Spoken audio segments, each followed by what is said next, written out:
Going live. Okay. Okay. Send me a new link. I'll repost it.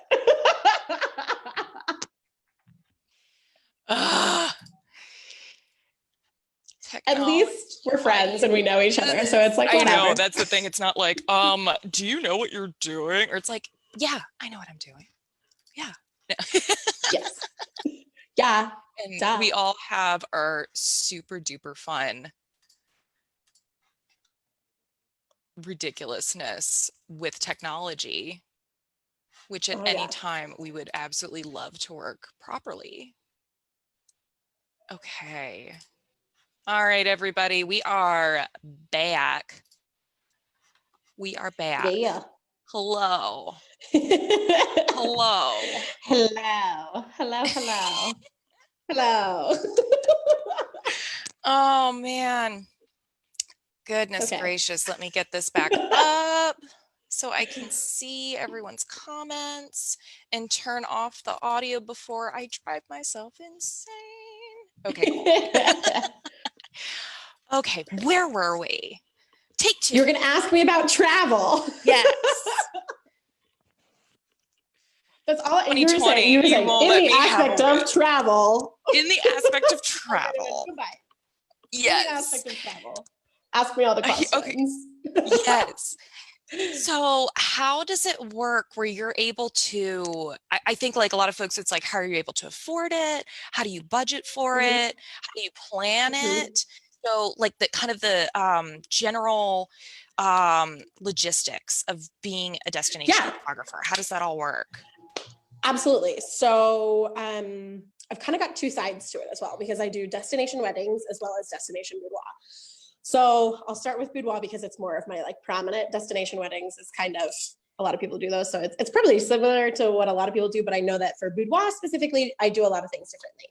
So I, again, so one big one, I live with my parents, so I don't pay rent every month. And I would essentially consider what I'm paying as rent into what I'm doing to rent Airbnbs and hotel rooms. So that's kind of what I budget that like. And so, but on the flip side of it, those are all a business write-off because they are part of what I'm doing for business. Yeah. So that makes it pretty easy in some regards, but it also makes, there's a lot of variables in it. So like, for example, if I go somewhere and shoot out of somebody's home instead of shooting out of somewhere that I'm staying, I can book a place that's less expensive because it doesn't have to be photo worthy. There's a lot of different aspects to that. And a lot of that I let my clients choose. A lot of them will be like, I really want to shoot in my master bedroom. Great, absolutely, not a problem. So that's kind of where I don't want to say like budget for that, but kind of plan ahead for that. So for this year specifically, for 2020, I actually planned out my entire travel calendar back in November before I ran my Black Friday sale. So I knew exactly what cities I was going to and what dates I was going to be in those cities. Nice. Far prior to any of those happening. So that kind of gives me some wiggle room because it gives me time and space to advertise for sessions. But for the most part, my session fee, so my business is essentially run on an in-person sales model. So I have a session fee that's separate from all of my products. My products is generally where I make the money, but the session fee is what covers the cost of me doing business in that way. So my session fee for my boudoir session is $400. I literally have like a sub bank account that says session fees. And so those session fees, this makes it a little bit complicated. When I'm at home, I don't pay rent in my studio because my family owns it. So I'm very lucky in that way. So there's a lot of my session fees that take place in a space that I don't have to pay for. And in that capacity, then the money that is paid into those other session fees, so all of my home studio session fees, cover travel costs for my out of town session fees, in addition to what I make from those session fees. So I kind of just like have that as an account, and that covers sessions in general. Because it just kind of came up as like the easiest way to like separate it. And then that gives me a budget for places that I look at. Like there's this one place in Colorado that I would love to shoot in, but it's like $400 an hour. And that's what my session fee is. And so I'm like, that doesn't really make sense to do that. So like, it gives me a budget for what I can be booking and shooting in all of these different locations. I have, as I'm sure you can imagine, many a frequent flyer mile. So that helps in the long run for booking my flights with my reward programs and things like that, which is something that's been built up over years, not necessarily like instantly. And I never want to be the person to be like, open a credit card. But if you are reliable to, or if you serve one airline, they will serve you back. And that's been a huge thing for me, is that I don't love them, but I fly with American Airlines.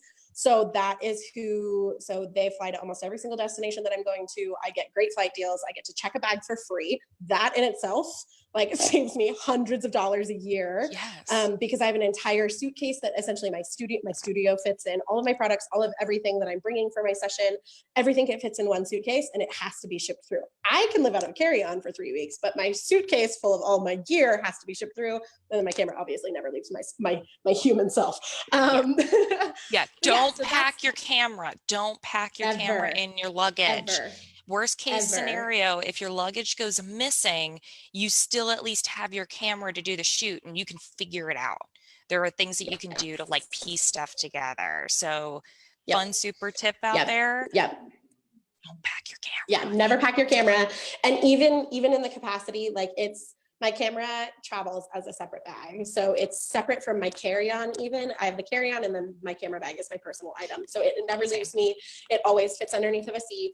And so even like occasionally I'll like slide my laptop out of my camera bag and slide it into my carry-on, just for like less carrying it around, and it's not as heavy. But that's when I know that I'm not going to have to ship my carry-on through on a flight or anything like that. So that's kind of, I mean, at the most basic level of the monetary stuff, that's how I like make all of that function for me and be able to afford it, is because it is essentially paid for by my clients in the capacity of their session fee. And in a lot of times, like, if it's anywhere west of Colorado, I'll drive. I enjoy driving. It doesn't bother me. So like, essentially I'll give myself like a 15-hour driving radius. That includes like Oregon, Washington, Arizona, Utah, Colorado, Wyoming, like all of that. Those are all states that I can drive to. And that cuts down on my physical costs. But again, that session fee is a standard price that I have for all of my clients. So that's kind of where that travel money comes from, and booking those Airbnbs and booking flights and different things like that. And then, like I said, since I have all of my cities so far in advance, that helps me with advertising. Most of my client base, I have a huge client base kind of everywhere, which is cool. So I have a massive Facebook group, which is where I do 98% of my advertising. And so that's kind of what does bring me clients from all over. Yeah, was my next question I was going to ask, is like, how do you be able to find clients? Like if I were to randomly say, I'm doing a photo shoot in Greenville next week, like, where do you begin to start to like let people know and blast it out there? Do you get people to like share the post and say, let your friends know, and people that maybe you've connected with there before? Yes. So with weddings and engagements and different things like that, or even shooting like a couple session or a family session, I don't do much of that anymore, since I'm, like I said, 90% boudoir. So with boudoir, I have a private Facebook group that is for women or anybody who's female identifying or non-binary. Essentially, if you're a dude, no. And I have clientele pretty much from everywhere. So if it's a place that I'm going to, that means that I already have a shoot booked there. I very rarely, unless it's like purely for myself and for a vacation, I very rarely travel and try and pick up shoots. I travel to people who have already booked with me. And so, or like I said, I decide those cities ahead of time. And that helps me like and then that means that I can push those cities, be like, hey, I only have one session left in Seattle. Who wants it? Add your friends if they live there. So because of the community that I've created on Facebook, that's the type of thing that I can post where I'm going to be. If I was to have anything last minute or any last minute changes, I know that my community would be like, oh my God, me. It's taken me a solid, I think I'm on year 4 of building that community. So it's not a quick thing by anything. It is a slow build. Yeah. Because my community has over 5,600 people at the moment. So coming up on 6,000 soon. Yeah. So that's where I would That's so say fun. like 95% of my business comes from that group and comes from people. And then of course things naturally happen, like word of mouth recommendations. So even if somebody's not in my Facebook group, but I'm going to a place and people have talked about me, I'll get inquiries from people who are like, oh, I don't have Facebook, but I heard that you're the person to talk to. I'm like, yes, indeed I am. So, so it's been cool to do it that way. But yeah, that's where the majority of it comes from.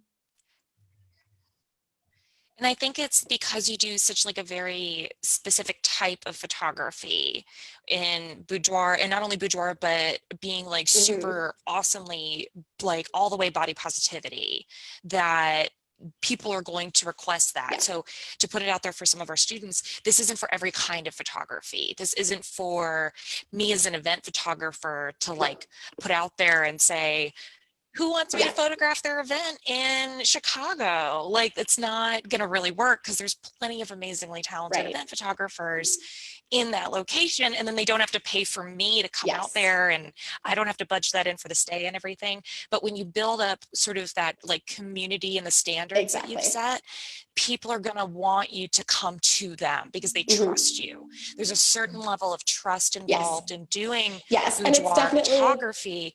They're not going to want someone random coming in. Yeah. No, it's definitely, and that's a big thing. And specifically for me and at this phase, so it's taken me years to get here. So like, don't be discouraged by that by any means. It's again, it's a slow grow for these type of communities. I'll throw this out there. I spend 40 plus hours a week on Facebook. Commenting back, being in my community, answering people's questions, just interacting, and everything is not sell.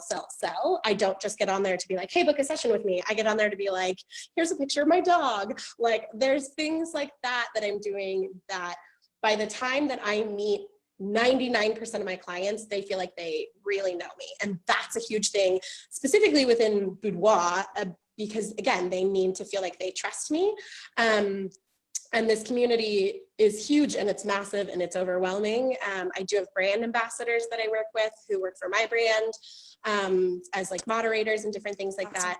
But what I've essentially gotten to the point of as well is that what I offer is a luxury service. I'm not everybody's photographer. I'm not in everybody's price range. And that's okay because and I did that for a long time. I did photo shoots for $200 and it was great. And that's just not sustainable in any capacity, especially if you actually want to make a living. Because you can only shoot so many $200 sessions when you're like, okay, great. Like this has been a cool day and I made like $800. Awesome. And then 30% of that goes to taxes and 30% of that should go back into your business. And then 30%, the remaining 30%, then you pay to yourself in theory. If there's not like cool. I get to walk away with like $300 today. Fantastic. Yeah. Yeah, exactly. Day. And that's like the one time of the week that you get to do it. Yeah. Exactly. So that's where, as I've built this, I've also marketed it as a luxury. So people aren't as in shock about investing in something like this. And that's also where this community is really great because it's social. A lot of people, even with any type of photography, this is a huge thing. People want social proof. We live in a very social based world. And like, if somebody was to say like, oh, I really like this person, you're going to be like, okay, but like, why? Tell me all about this person. And when you list the reasons that you like them and then they get a basic interaction with that person, they're going to take that based on their friend's recommendation. So that like no trust factor is that like, I want every woman in my group to recognize like I'm a real person. I have, all of these other things. I am human, all of this other stuff. And I am approachable, but what I do and what my work is very much so a luxury. And it's not for everybody and that's okay.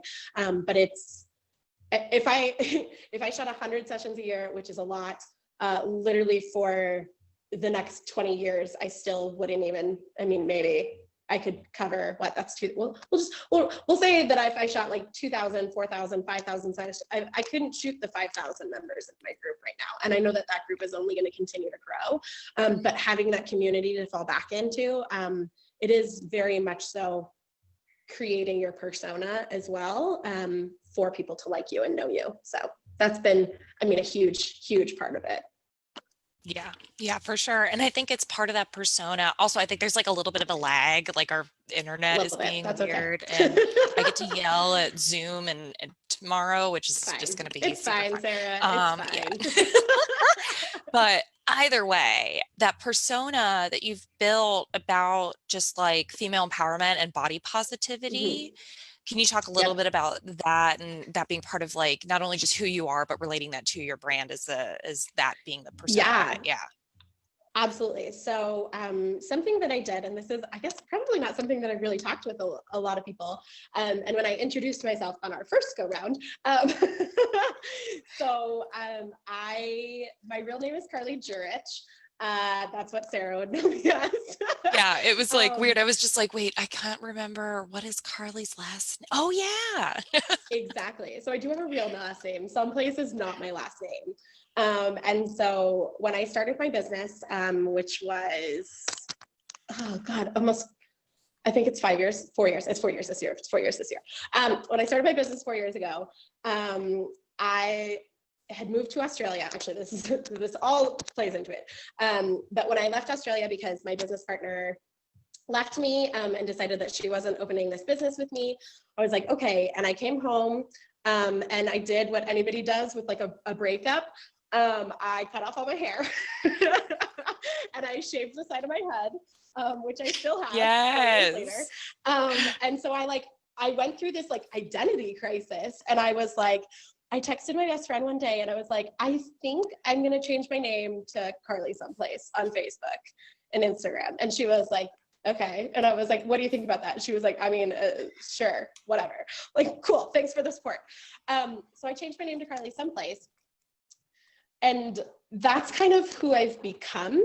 And so when it comes to like this body positivity and all of these other different things, I've built that around being Carly Somplace. I'm 100% still Carly Jurich, but Carly Somplace is a brand, and Carly Jurich is a normal person who bites her nails and does all this other stuff. Like Carly Somplace, like, and this, I feel like narcissistic saying this out loud. People are like, you're such a powerhouse. You're all of these things, blah, blah, blah, blah, blah. And I'm like, okay, that's like the persona of who I am. I still very much so sit on the couch and eat donuts. I'm a real person. But yeah, so building this community though, a lot of it started from building that brand of who I am. And then alongside that, building the brand that is my business. So there's so much, like, in today's day and age, there's a lot to be known, like, in a name. If you have a recognizable name, if you can build a brand that way, or building something that you do become your brand and you become the face of your brand. And no matter what type of photography business you have, you need to show yourself in your business. You need to show yourself as, you know, these different things, because people want to know who you are. That goes back to like the like, no, trust factor and all of these different aspects. So what people know me for is they know me for being obnoxiously naked on the internet, for pushing a lot of boundaries, for constantly standing up for bodies of any and all size, and being that generally like body oriented person. And it's taken a big struggle to really get to this point. I was teased a lot in high school for my weight, and all of the things that go with just body image. And I think that anybody who is on a journey of self-love and into the body positivity, there's so many different aspects to it. But the thing is that at some point we've all been shamed for our bodies. That's something that every single person as a human has in common. Does not matter if you're a man or a woman or how you identify, anything. Everybody's been shamed for their bodies at some point, and everybody knows that feeling. And so what I do is, and it makes a lot of people uncomfortable, I talk about that. What a concept. I talk about it. I talk about it a lot, and I talk about it every day. And it's become the thing that's who I am, because that is truly like deep down who I am. I'm not saying that like the Carly Somplace brand that I've built believes in those things and that I don't, because you have to believe in every single thing that you're doing. And so it's just kind of naturally gone from there, that because it's something that I talk about every day, and it's because it's something that I so heavily believe in, that's what people turn to me for, because that's what they see in me. They see me being a champion for bodies, for women's bodies, for curvy bodies, for just bodies in general, and being an advocate for that, and for body shaming in any capacity, no matter what size you are, and doing all of these things and taking all of these steps. People know that that's what I'm about. So it is kind of about building a brand around what you want to do, and excelling at it. But again, you have to be passionate about that thing. And I actually, so when Sara and I graduated college together, I had no idea what I was doing. I had no idea what I wanted to do. Oh, none of us did. And so it was just like, I had no concept of like anything. So it was really kind of figuring out what I as a person was about, and what like really like gave me passion, and that's what I landed on. And conveniently, I can also take that and change people's lives with a camera. So that's the coolest part about it, for sure. That is the coolest part about it. But in the aspect of like my community, I show up every single day and I talk about these things again. Like, so that's like where this thing has come from, is that I talk about it. And there's a lot of things that I say that make people uncomfortable. And I have so many conversations that make people uncomfortable. But that's because people in general, this is a very broad statement, are uncomfortable with themselves or uncomfortable with their bodies. And what I'm doing is giving them a tool to see themselves in a different way. So that's just having built it in those capacities. It is, again, it's a slow grow. And it's been a lot of like life-changing stuff for me. And so building those things and doing those things has all been based around like how I build and love myself and do all of these things. And so that's kind of where that community has come from. So, because I guess when you are a positive person about certain things, especially that they make people uncomfortable, then people want to listen for some, to some extent. That's part of it. It's like relatively uncomfortable simply because like it's not talked about in an open setting, but you're giving a space for people and then feeling invited and welcome to finally start talking about it, which I'm sure a lot of folks are going, I've been wanting to talk about this. I've been wanting to have this discussion with other people. And then here's a space where I can do that. Especially in a group setting on Facebook, there are, I'd say, so my community has 5,600 people in it. I have about 3,000 active members at any given time. Those don't always have to be the same 3,000 active members, but those 3,000 people are interacting in some way. But then that doesn't show me who's just reading it. I definitely have people who will be like, hey, I've been in your community for a really long time. I've never said a single thing, but I'm finally ready to do this photo shoot with you because I trust you based on 2 years of listening to you talk about this. Oh my God. And that's like, it's a slow game for a lot of things. And I feel like building any business can be a slow game in that capacity, because you have to, again, build that like no trust factor with anybody who's going to be a clientele and be able to deliver on those things, and be passionate about it. So that's all those things, all the components. It's a marathon. It's a marathon for sure. Marathon. It's a marathon of consistency where you're just being as authentic to yourself and showing people your excitement and your passion for what you do. Yes. And then that's going to help to draw people in the more that you show that off. So I think that was my other question. So how often are you posting on your like Facebook business page versus like Instagram versus the group? Do they get like different levels? Yes, my Facebook business page, I'd say it's lucky if I post there once a month. Maybe. Yeah, it's same. Just, like it has to be there, like as a photographer. It is like, again, it's like social validity.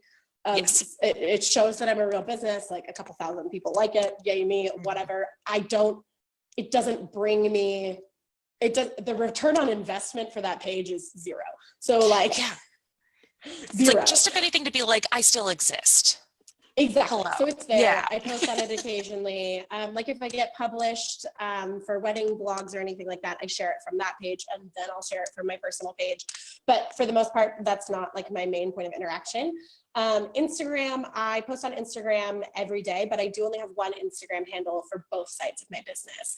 So, and this is something for anybody who's looking into starting a business, unless your brands literally like wrap around each other or like your sides of what you do for as a photographer wrap around each other. Like if I shot infants and I shot boudoir, I would not have the same website for them. Yeah, separate. Completely, totally separate.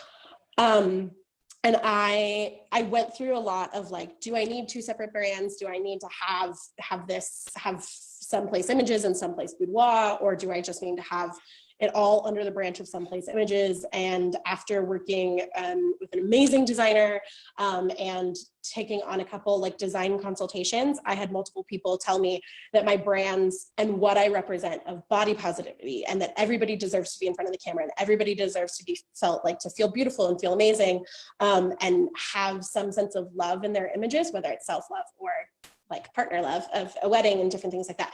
Those are so intertwined that I did keep my brand together. So like if you were to visit my website or anything, you'll see that it splits on the, like you land and it says visit weddings and visit boudoir. So people are well aware that I do both, but they do all fall under the same brand. So I've kept my Instagram specifically under that same thing as well. And I post both because again, people know that I do both. So I post on Instagram. I probably spend an hour, maybe an hour and a half, maybe 2 hours if I get distracted and I'm drinking coffee, planning out Instagram posts for the week. I schedule everything out, and then honestly, I just like don't touch it again. I'll go back and I'll like comment and I'll go back and have that social interaction, but I spend 40 plus hours a week in my Facebook group. And that's where people are who, again, because boudoir is so much of my business, 90%, that's where my clients are. That's where they want to be having conversations with me. That's where it's easiest for them. And then I guess a social channel that you didn't mention, email marketing. I send an email every 2-ish weeks. Unless I have something cool or fun going on. So like right now I have a raffle going on. So like I sent an extra email for my raffle things. So like, but for the most part, it's every 2 weeks. And I don't want to inundate their inbox, because I do inundate their Facebook. Yes, same. I'm like, I will spam. I think that, yeah. I was going to say, I think that it just depends on what social channel you're the most comfortable on and how your clients are receiving it. Like, not everybody's client is going to be on Instagram, and not everybody's client is going to be on Facebook or be active in a Facebook group. And a lot of people might be just inbox type people, or might be just, any of those things. And so when you look at that capacity, you kind of have to figure out like for yourself, which one you're most comfortable with and where those are going to bring that to you, and then focus on it. Because everybody's like, split your time evenly. Don't split your time evenly. It's not good. Focus on the one that brings you business.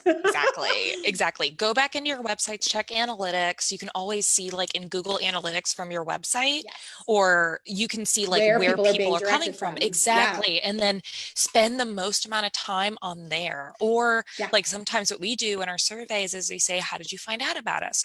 Mm-hmm. Sorry. And so it'll be like, oh, I heard about you on Facebook. And it's like, okay, let's dedicate some more time to Facebook. Or, oh, it was an email campaign. It's like, cool. Let's dedicate some more time to an email campaign, and kind of paying attention to the trends of what other people are doing too. Yeah. Yes. My contact form has, how did you hear about me? It's hugely beneficial. And so then I have a client management system. I use HoneyBook. I don't know if any of you guys have heard about that, which I love. But HoneyBook then like it gives a drop-down menu for like, here is like, how did you hear about me? And it gives a drop-down menu. And so HoneyBook then tells me in my analytics, it tells me the value of bookings that I have received from Facebook, which is like literally 98%. And like all of this other stuff, and like the different trends throughout that. And if I do get Instagram inquiries, it's like, would you like to, it tells me all of these things. And it's so useful because then I can see where I need to be spending my time, because that's where my clients are coming from. Yeah, because I think the other thing of when you have your own business is you forget that you only have so much energy and time in a day, and then how to Oh my allocate gosh. that Yep. time and energy.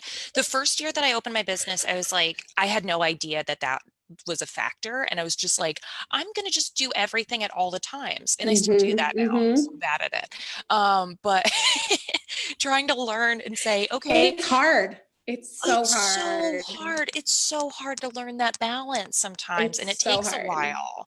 But it's like instead of spending 4 hours building out like an Excel spreadsheet for some random like assignment, kind of putting it in that, and it's like energy would be so much better allocated if I spent an hour doing something else, like building Yeah. like some marketing thing on Canva. Like you kind of figure that out as you go, but just know, like, Yes, keep yourself in definitely. mind. You only have so many hours and so much energy in a day, and it's And okay don't to try and put it work all down. 24 of them. Don't. We all No, do, and you're going to, but I'm going to tell you don't. don't. It's hard. Like, it's hard. And like, I feel like, especially now, I've been like, why do I Oh feel like my there's not enough God. hours in the day? Yes. Because I'm not going anywhere. I'm at home all day. I'm like, why do I feel like there's not enough hours in the day? And it's because I've put all these boundaries in place for myself. Like I sit and I drink coffee in the morning without my phone. I journal. I do things like that. And by the time I'm done with that, it could be 35 minutes. It could be an hour and 45 minutes. It really just depends. And so when I spend that time and then all of a sudden I'm like, oh, my whole day is behind. And I'm like, but where are you going? Like, doesn't matter. But then I hard stop like after dinner, unless I have something that I'm like, actively want to go back to working on. I don't force myself to continue working really outside the confines of like an 8 to 10 hour day, because it's exhausting. It's so Yes, exhausting. yes. Oh my God. Yeah. The first year that you open your So business, you exhausting. will feel like if you want, you like, you're going to feel like you're going to want to work 12-hour days, 16 Every hour day. days, And you can't do because it. It's you not sustainable. no, 2, 3 weeks in, for me, it lasted months, and that was a Yeah. horrible idea. And then I ended Yep. up having like stomach ulcers and needed to Yeah. go to the doctor. And it was just like, this Yeah. is dumb. Don't do that. Don't do that. It's okay to give Nope. yourself some time and a little bit of breathing room Yeah. and a break. Yes, exactly. And so I think something that is very important in the business capacity is of that, in order to give yourself time, is to under promise and over deliver. So tell somebody it's going to take 3 weeks to get this done when you know it's only going to take you a week. Great. So then they're expecting it at 3 weeks. You have 3 weeks to do it. If things come up, if you need to rest, if you need to do all of those things. But even if you deliver it at 2 weeks instead of 1, you're still over delivering. Like that is one of the most valuable lessons that I've learned in business, is like under promise and over deliver, so that you can give yourself time to do those things. Like there's not, you don't have to have everything done for a client right that second. I promise you, they can survive more than 24 hours without photos. They're in the forefront of your mind at that moment. You're not in the forefront of their mind at that moment. Yep. They That's finish and something they're that they're like, great, just that was ticking fun. off their And they move list. on. Cool. Yep. Yes. Yep. And then it'll be, you're in their brain like, oh, I have to get this work done. I have to do these edits. I have to make sure to get these into Photoshop, and then I have to post them on the website. And these are all things that are going on in your brain. Meanwhile, your client is sitting at home going, I think we'll have pasta for dinner tonight. Like, Exactly. it's not. Two Exactly. completely different mindsets. So putting Right. things like that into perspective can be just really refreshing sometimes. And I've started to have to Yes. build what has to actually get done today, Yes. actually Yes. legitimately get done today, versus Not here's my what. to-do list for like the rest of eternity, but I'm going to try Oh and my do it all God. today. Yes, I did that so much, especially when I started the school. And then I had to start to say, okay, here's my actual to-do list for today and what has to happen by the end of my work day today. Here's all the stuff that I could get done next week, or here's stuff I can get done this month, or just making those lists. So it's not just like what I've been getting really bad at doing now, is just putting them all down in one day when this is not actually everything I had to do today. I've been really bad about it lately. But it's definitely, I think, a big thing of it though, is managing client expectations too. Like, we know what we're capable of. Could I sit down and edit an entire wedding after I shoot it? Yes, I could. Do I need to? No. Not even Do close. I tell my clients 60 to 90 days until you get your photographs? Yes, I do. Mm-hmm. And then that's what they're expecting. And as long as you live up to those expectations, then you're doing your job. And that's like, it's so hard as small business owners. We get this feeling that like people want everything from us now. I don't respond to emails after 6 p.m. End of story. Amazing. Yeah. I just like, I don't do it. And I don't respond to emails on weekends because in a regular season, I'm shooting weddings on the weekend. I'm usually doing those different things. And unless you are my bride on a Sunday and you're emailing me on Saturday, I'm not answering your email. Yep, exactly. And that's boundaries. That's still a human being. Such boundaries. Exactly. And you need to put those in place with your clients early on. I won't text my clients.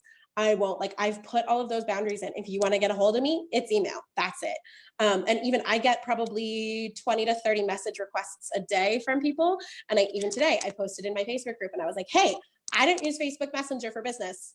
So if you've sent me a message, you need to send me an email. Here's my email address. Please email me. I had 6 people email me almost immediately. So that's me saying, hi, I'm not ignoring you. I don't use this tool. And I post this frequently that I don't use this tool because I need everything to be in one place. Because if it's not in my inbox, I'm going to forget about it. And I feel like you can do that. For the longest time, I felt like I couldn't do that. For the longest time, I felt like, no, I just had to respond to every random thing if it came in through Facebook Messenger, Instagram Messenger, and then a LinkedIn Messenger, and then email. And it's like, no, just say, send me an email.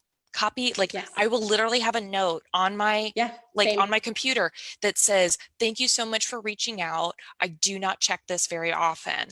Please send me an email at my email address for that particular business. And I will copy and paste that into those spots. And it won't be as immediately as soon as I get a message in on my Facebook. I'm just like, that's going to sit there for like a couple of days, because if you really want to get a hold of me, you'll go and send me an email because it's a business interaction. Exactly, because it's a business interaction. And so every post that I make, everything, I mean, not my Instagram, but like every post that I make in my Facebook group, it literally says, for bookings and inquiries, if you have any questions, if you want to have a session with me, it literally says that. And then actually it has a link to my contact form, but I'm giving them, this is how you get in touch with me, because that contact email goes straight to my email where I will get it. It's magic. And it's just, it's one of those things that like, when people, and I do have people message me, and I had an assistant for quite a while.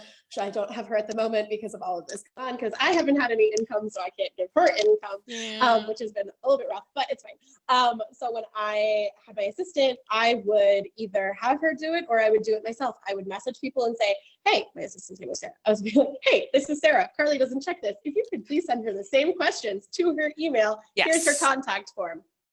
And people would be like, oh my gosh, I'm so sorry. Let me do that. Yeah, that's all it is. They're not going to hate you. You're not going to lose a client.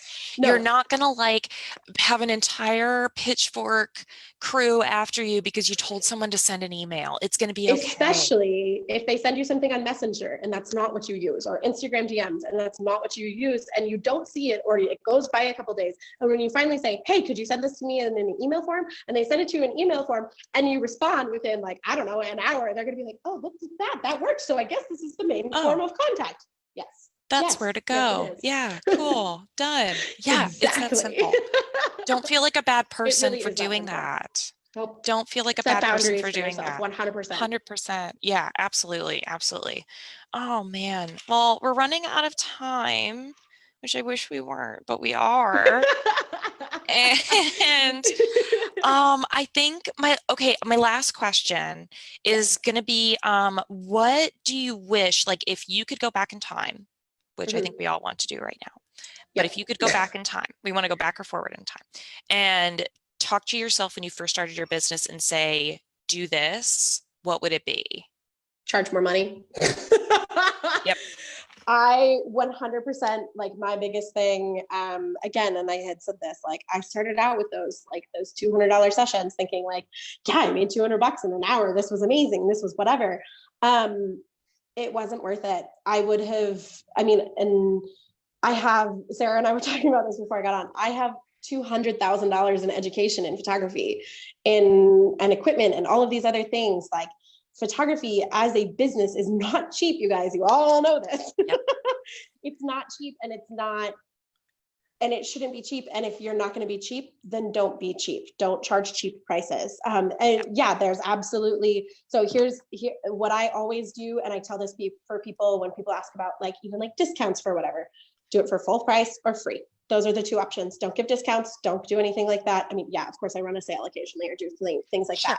But if somebody comes to me and says, hey, like, you know, we've been friends for a long time and whatever, I say, these are my prices, or well, but if they're close enough to you that they shouldn't have to ask that, then you just give it to them for free.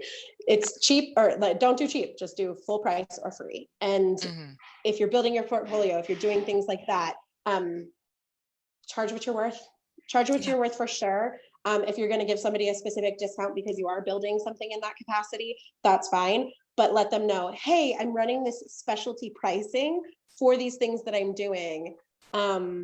That won't be reflected later in my work. And don't be afraid to tell people that. Money is a really hard conversation. It's a really, really, really hard conversation. And it's a conversation that I wish I'd had with myself years ago. And I did this, I worked for a cruise line. And I could sell the shittiest photos. I'm not even kidding you. The worst photos. I lived on a ship for 2 years, and I probably have like 8 to 10 photos from that entire 2 years that I like. Yeah. And I shot 30 sessions a week for 2 years. You want to talk about burnout? That's a whole other, we could have a whole other conversation. Yeah. But I could sell these printed images on a cruise ship for my packages started at $250. Most of my clients spent around $1,200 to $1,300 with me. I was 22. I thought that was a lot of money. I made, are you ready for this? 4% commission. I quit the day. No. I quit the day that my studio made almost $14,000, $13,785.96 in, I will never forget that number. In 1 week and 7 days, I made that much money for the company that I worked for. And my commission check was $585. No effing way. No way.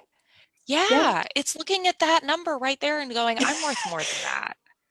Exactly. Way and more knowing that you're worth more than that and being able to be confident in it. And here's the thing, guys, photography is a luxury. End of story. If somebody just wants like basic photos, every single person has a cell phone that has a camera on it. Got it. If they want a professional photographer, charge professional prices. So if I could go back and do one thing different at the beginning of my business, I would have charged a lot more to start out with. I think I'd do the exact same. More. I would have. I even remember, I specifically remember when I first started working with one of my biggest nonprofit clients, I was sitting there in a room photographing an event, and there was a guy next to me who had hired me for a couple times for that specific department. And he said to me, he was like, how much do you charge? And I told him how much, and he goes, charge more. What are you doing? I had to have another person outside of my industry. Like, he was like my dad sitting me down and going, you're worth more, charge more. What do you I've had wedding clients tell me that too. And Yes. that's a big eye opener. Like I had a client who's a longtime friend. And I didn't shoot an engagement session for them, but I ended up shooting their rehearsal dinner instead. Same amount of time, whatever. Ended up shooting that stuff. And we literally, the day after their wedding, I had brunch with them because again, they're friends. And they sat me down and they're like, we're going to tell you this right now. He's like, he's a lawyer. He's like, you are worth double what you're charging. And he's like, we feel like we got you for a steal of a deal. And he's like, so I'm going to tell you right now. And they got married on New Year's Eve. He's like, so in this year, so which would have been 2019, he's like, please raise your prices. I was like, okay. Yep. And that's even like, I was well into business at that point. That was last year. I had a great financial year. And I was like, oh, maybe I should raise my wedding prices. It takes like an intervention sometimes. It does take but it does take an freaking intervention of someone to come up to you and say, do it. So just do it on your own and know that people will respect you more for it. So a book that I want to recommend for anybody is You Are a Badass at Making Money. Is an amazing book. Writing it down. And I highly recommend read it first and then go back and read it again. There are exercises at the end of every chapter, and it kind of just gives you this, it gets a lot of the, we'll call it the icky feeling of money out, because there's so much of this like bad feeling around money. Money is not a bad thing, guys. Money makes the world go round in so many capacities. But if you want to change the world and you want to be able to do those things, you have to make money. You have to be able to survive. You have to do all of these things. And so when you read You Are a Badass at Making Money, it's Jen Sincero is the author. She outlines why money is a good thing, why you need to be, if you were making more, what are you going to do with it? How are you going to take this and use it for change? And that's so important. And truly, if I could start it all over, I would have just started charging more. Yeah, I'm going to do that. I have to read that book, because there's still that guilt that I feel sometimes about certain things. And it's like, no, that's just what you have to do sometimes to make it work. So you don't end up completely crashing and burning, and then all of it's for none. Exactly. And just in the capacity of like being able to actually support yourself. Yeah. Like a person, like a real person. Like a person, like a real person, like a real job. Like this is a real job. What? It's a job? This is a job? Crazy. Who would have thought? Yeah. Oh my goodness. Oh, it was so good to talk to you, Carly. This is so much fun. So good to talk to you too. We have to do this again. We'll reach out and figure out another time and almost have like a follow-up session kind of thing, because there's so much more that I want to talk about. So absolutely. Any questions, anything. I've lived like 25 lives at this point. So like, let's talk about all of them. We'll just go down the list and we'll compare notes. It'll be great. Yeah.